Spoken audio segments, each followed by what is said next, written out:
其实我长这么大，从来没有这么认真的去感受过重庆。因为当你置身其中的时候，你不会再跳出来，很刻意的去观察一些地点也好，景色也好，美食也好，它就是跟我一起长大，融在我身体里了。所以这一次回来，包括防空洞也好，吃的一些美食也好，小面也好，都让我有了一个新的认识和认知吧，就是新的一个感受也不一样了。因为作为一个生活了20几年的一个在重庆生活了20几年长大的重庆人，我对防空洞的了解原来就只是一个防空洞而已。所以昨天跟向老师聊了之后，才发现哇，原来防空洞有这么多的故事。他昨天说了一个例子啊，就说在采访一位老者，然后那位老者就跟他说当年防空洞的时候，一拉那个警报，他心里其实有点窃喜，他就看着他心仪的那位姑娘往哪个防空洞跑，他就跟着那个姑娘去那个防空洞。其实你看这种在乱世当中寻找自己生活的乐趣，我觉得这就是我觉得可以很精准的描绘重庆人的那种乐天的精神。但是很多人其实说的容易，我们都觉得说，那干嘛每天都要过？干嘛快乐也是一天，难过也是一天？那我干嘛不每天都快快乐乐的？但是能做到的人又有多少呢？而且特别是在一个很乱世的一个大环境当中，所以他昨天跟我说这些故事，我觉得特别能触动到我，我还挺感动的。其实，刘小头那条线特别有意思，3号线走到2号线要走15分钟。就如果你前面那个人走得特别慢，而且早上大家上班的话都是人挤人，根本你想跑你根本跑不动，你只能就是扒开人家然后往前面跑，就那个时候特别诡异。我就觉得哎，这些哥们儿姐们儿怎么上班都不着急的吗？然后就不好意思借过，就拨开他们往前跑，然后跑到那儿的时候就开始排队呢。2号线的那个一来，因为它是悬在那个桥梁之间的。2号线那个玻璃门打开，你就要往上挤呀，经常会出现一些情况，就是一些人的什么包的被挤在外面呀，拖鞋被挤在外面呀，然后各种有的没的，什么有时候还有早饭被挤在外面没进来的，就是什么豆浆挤破了的呀，什么就好多这种情况。而且2号线那下面其实有个网兜着的，它编了一个网，因为就是怕高空坠物嘛，就是掉下去之后怕砸到下面的人，所以有时候。反正有时候夏天的时候，我看到那个网上就有一堆会网住一堆莫名其妙的东西，谁的拖鞋呀，谁的皮带呀，谁的包啊，谁的雨伞啊什么的，我不知道现在还在不在啊，估计他也会定期清理。但我就觉得特别好笑，又好笑又心酸。你说谁愿意一大早上去人挤人，这样挤得要死不活的，每个人都生气，早上吵架，但是这没办法，这是为了生活。所以当我看到就是有很多报道说我太难了，说啊这一年我真的好难呀，但是我觉得谁不难呢？我觉得大家都是在生活当中前行，其实我们都是一个大部队，我们都不停的被生活推着往前走。我们现在已经到了2020，过去的一天谁不难呢？都难。所以我觉得还是自己要调节跟适应吧。我觉得心态也必须要调节得很好。我记得我那个时候被挤到不行的时候，被挤到贴到那个玻璃门上，真的是贴到玻璃门上，你知道吗？就是贴到玻璃门上，那个玻璃门在那儿，我被贴在上面，然后我就看着下面的那个嘉陵江，因为2号线它下面是悬空的，我就看着下面的嘉陵江，然后我心想，景色也还挺美的。那我就看看景色呗。其实你细细观察，你会觉得还真挺漂亮的。就早上会有一些老人会在那儿游冬泳，然后还有一些礁石，因为我记得是冬天的时候，就枯水期，就是水位已经退下去了，然后水也相对比较清澈，嘉陵江，然后那些礁石奇形怪状的，然后还有各种人在钓鱼，然后在下面跑步。它也很吸引我的点是在于它的那个窗户。它很像胶片，就是胶片一格一格的，一格一格的。其实轻轨那个窗户也是一格一格的。然后到晚上之后，其实它沿江而建的嘛，轻轨，然后将外面的那些夜景啊，那些灯啊、高楼啊，变换的颜色呀，就很像一部电影，就那个叫哒哒哒哒哒哒哒哒哒哒哒哒哒哒哒。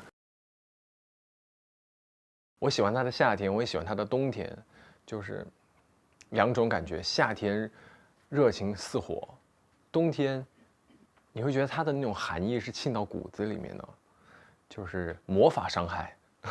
火锅、小面，辣子鸡丁，藤椒鸡啊，太多了，太多了，都爱。回锅肉什么的，就是我觉得这种食物吧，是你从小到大印在你的骨子里面的东西。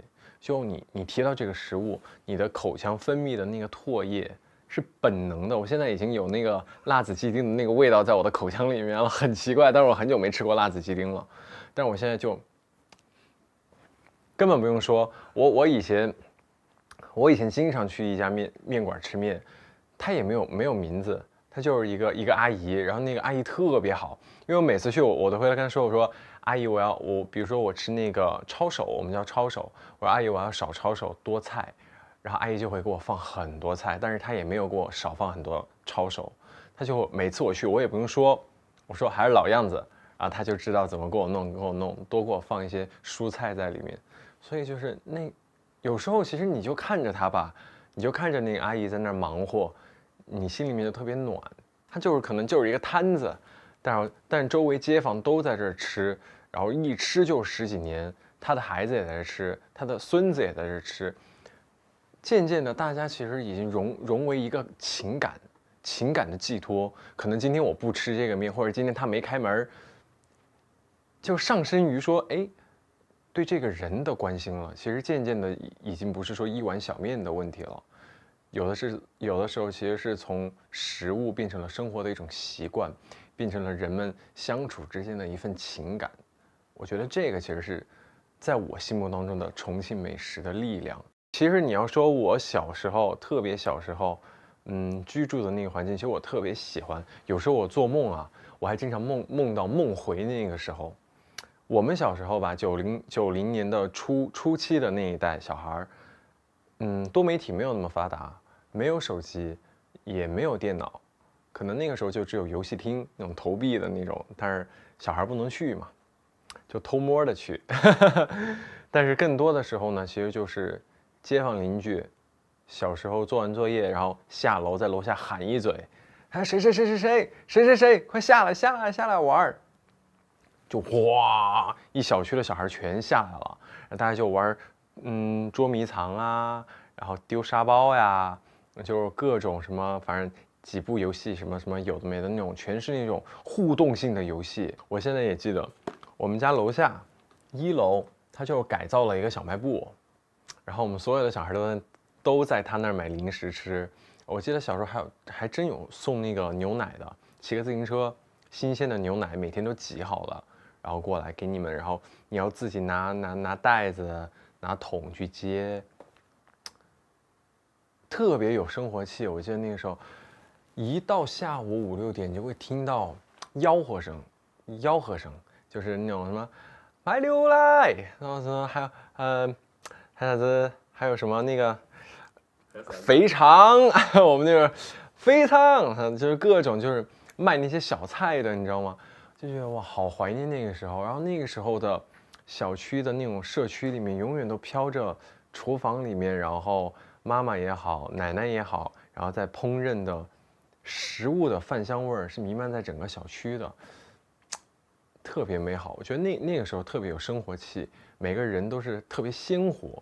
我觉得现在的生活其实每个人有那么一点冰冷，有一点冰冷。像我们那个时候的话，其实左右邻居都是认识的。像现在，我觉得可能大家不一定会对左右邻居有所了解。耙耳朵就是说耳朵特别软，耳根子特别软。以前这句话好像是说这个男人就是有点窝囊，但是我觉得到现在啊，我觉得这个词很可爱，我觉得它是一个褒义词。这说明重庆男人对老婆好呀，这是爱老婆的表现呀。所以我觉得耙耳朵很可爱啊，在外面我可以顶天立地，我可以挡风遮雨，回到家里面，我对你就百般宠爱，这个我觉得特别好。你爸就这样？我爸就是这样。我爸有时候特别可爱。完了，我出卖我爸。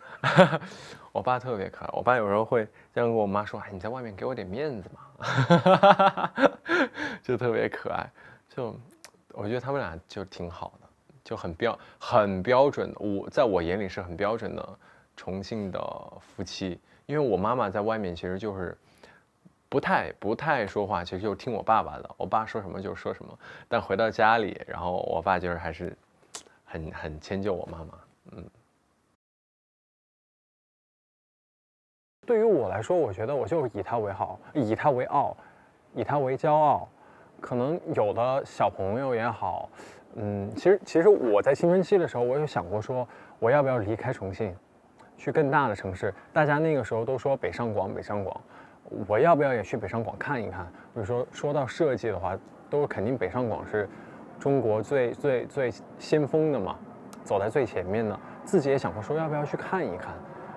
但是当我读大学的时候，然后当我大学毕业的时候，对于我自己来说，我已经渐渐适应重庆的这种生活了，所以我觉得是因人而异。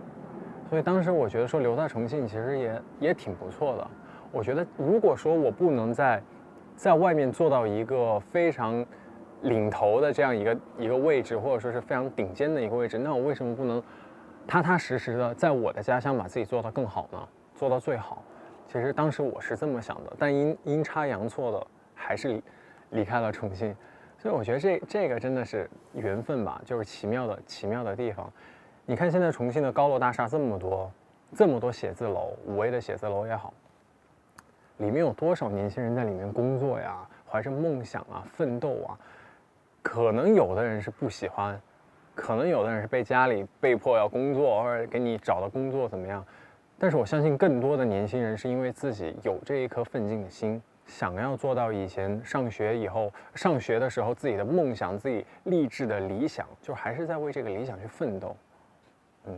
我觉得每个城市都有它自己的魅力。我觉得重庆的魅力其实就是它很鲜活，它非常有活力，它是一个很年轻的一个城市，每个人都在拼搏，都在奋进，它是一个很有活力的城市，很有韧性。很有韧性。我觉得我是一个很有韧性的人。给我举个例子。就遇到，比如说我在重庆生活了23年，适应了重庆的这样生活环境跟工作环境，然后突然去了北京，然后到了娱乐圈，一个完全是一个天壤之别的2个不同的生活环境。那段时间其实挺辛苦的，说实话，唱歌也好，跳舞也好，演戏也好，对于我来说都是一个新的东西，全新。但是那个时候我觉得说，我既然来了，那我也要把它做好，我先尽力的去做，再苦再难都是我自己的选择呀，跪着也得走完，就是这么想的。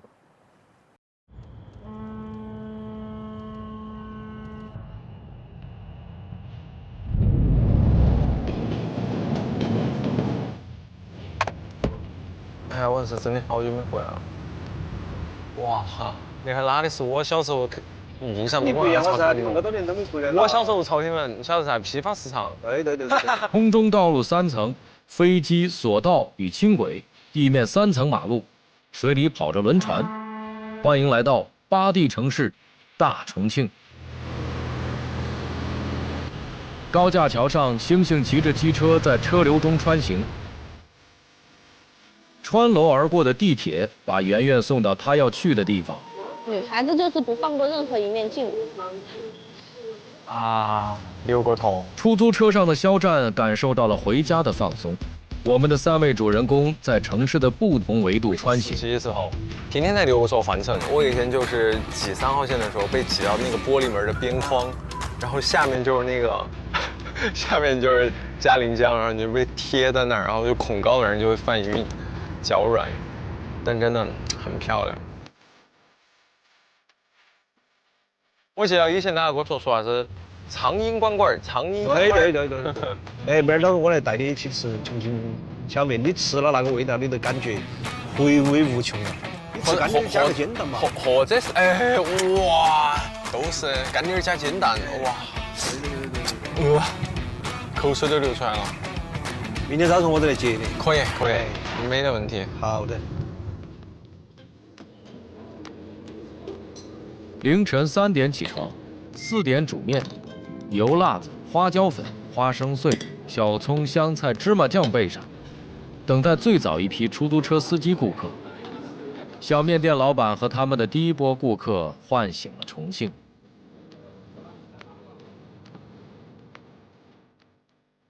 老板，2两小面。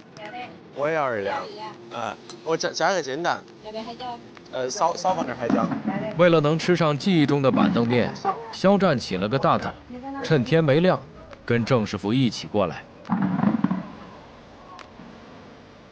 起硬点喽。啊，我要吃，你要吃。哇，他那家面还是可以早的，我们平时早晨基本上都在这儿吃。一般那个店儿几点钟开吗一般3点钟。 3点钟就开了。哎，那时候开到连下午2点半了嘛。那还是多吃了点。好来。哇，谢谢。重庆小面最早是为吃不起肉的穷人准备的，香啊！用调料调出来的味觉盛宴。你一般都是高低板凳当桌椅，开宝马和蹬3轮的坐一起，麻辣的呀。这是重庆街头几十年不变的烟火场景。你喜欢吃干点儿？主要有时候觉得哈，那些味道啊，它对于其实那种老重庆来说，不仅仅是那种味道啊，它有时候是一种记忆，一种回忆。你不晓得，那会儿早晨我也在这吃面，吃面碰到2个外地的，他第一次在重庆来吃那个麻辣小面，哎呀，把他们2个骂惨了，真的记不得啊？就你看我现在眼睛水有点出来了。他们2个还不是一样的，2个吃得遭不住了，就是那种自个喊，哎呀，啷个恁个辣呀？吃得大家2个眼睛直跟的，是那种。我说有没那个伤心了？我吃的那个，真的这样。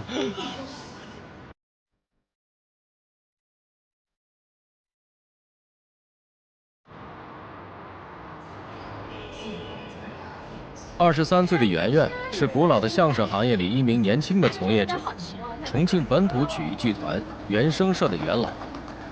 演出在解放碑的严启佑书店，咖啡厅当化妆间，消防通道是对词室，摆张桌子就是舞台。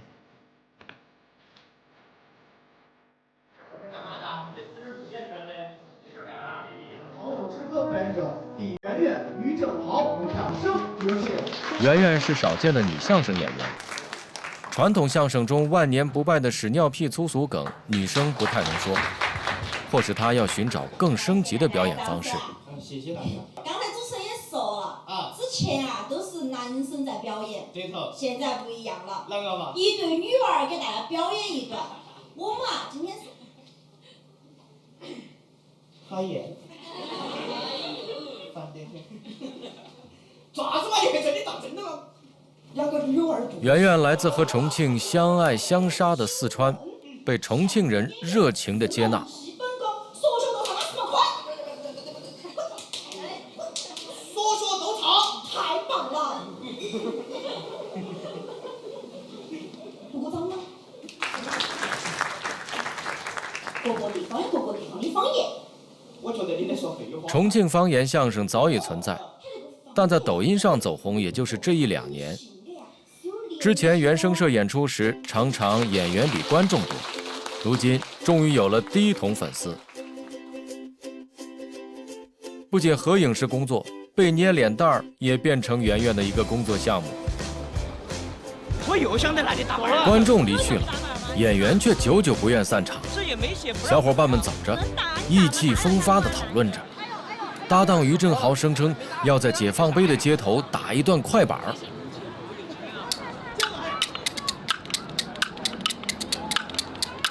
我给他丢2毛，丢2毛，来，记得捡哦，记得捡。你看后面小哥哥眼神不一般，看到没？看到了。小哥哥眼神很不一般，准备把他抓走，随时准备抓走了。你看，来了。哦，你放个碗，给你搭上来。去，这个先生好比伸手不见五指。这是20多岁才有的激情。演出没有散场，因为梦想已是生活的一部分。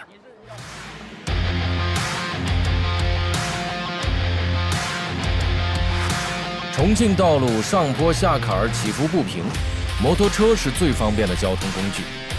辉煌时，重庆造摩托占据全国半壁江山，称霸东南亚。重庆也因此被称为摩托车之都。机车发烧友星星最喜欢跟一帮老友一起呼啸上南山。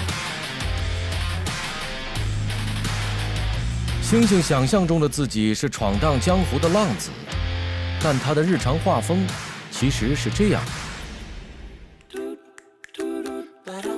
造型霸气外露的星星，其实是个典型的重庆耙耳朵。我可以说那一辈子我都没给别人梳过头。他对自己在家里的定位就是个勤务兵。真的，你看我那个光头需要梳不梳嘛？哎呦我的天哪，全部整烂了。2块，对不起你，我把你的棱角膏整烂了。你看你想吃啥子，快点吃嘛。讨厌。你是啥子吃法？每一个吃2口就扩大点了。吃嘛吃完呀，你吃剩下的都是我的。我每天早上吃啥子，取决于你吃了些啥子。来，过来，不要跑。听啊。嘿。 43岁的星星曾留学巴黎，现在是一家广告公司的小老板。那个是胡子油，别人来说噻，嘴上无毛，办事不牢。现在就希望你有点胡子吧，别看起来可以得到信任。现在整了1脸大胡子过后，就成了个麻烦事了。现在都没养保养，不然的话那个胡子太脏了哇哈，都感觉没办法出去见人的。别被星星的粗犷欺骗，其实他是个精致的糙汉。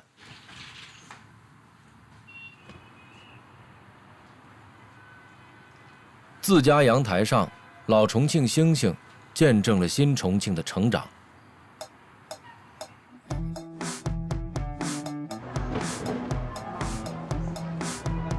七星岗不叫七星岗，叫七星岗。为了准备年底的封箱演出，圆圆和于正豪来老城区寻找重庆老故事。太同源楼，那个应该是后来弄的了。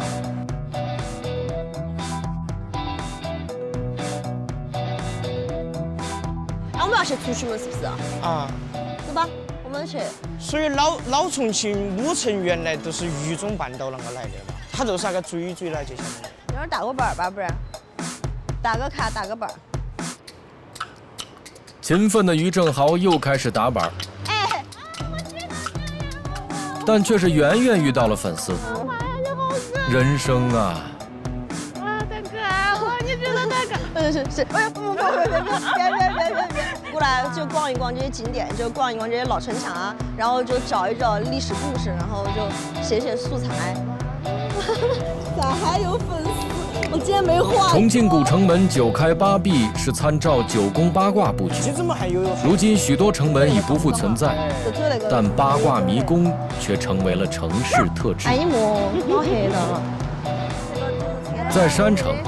问路是刚需，因为重庆是个让导航暴风哭泣的城市，经常导航说到了，你离目的地还有3层高架桥。航号的了嘛？有吧？这里面走一谢。在山城迷宫中，有许多虫洞般的通道连接不同维度，随便一个不起眼的入口都能把你带到另一个高度。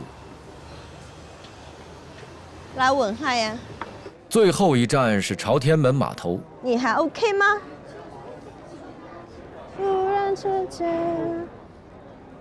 忽然之间，天空出现了重庆冬天稀有的金子一般的阳光。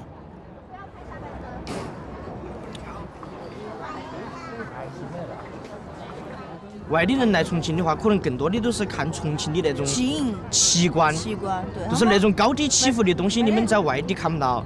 但是实际上，你到重庆来的话，你看不到太多表演项目也好，或者是特色景点也好，那种都很少。对。所以说我原来有点小吐槽个人生活的那个城市的意思啊，我都说重庆现在只那个壳壳，我们现在做的都是让它有灵魂。 哎呀，把这说很高大了。我们现在做的事情都是让那个壳壳有灵魂。哎呦，这个。这头，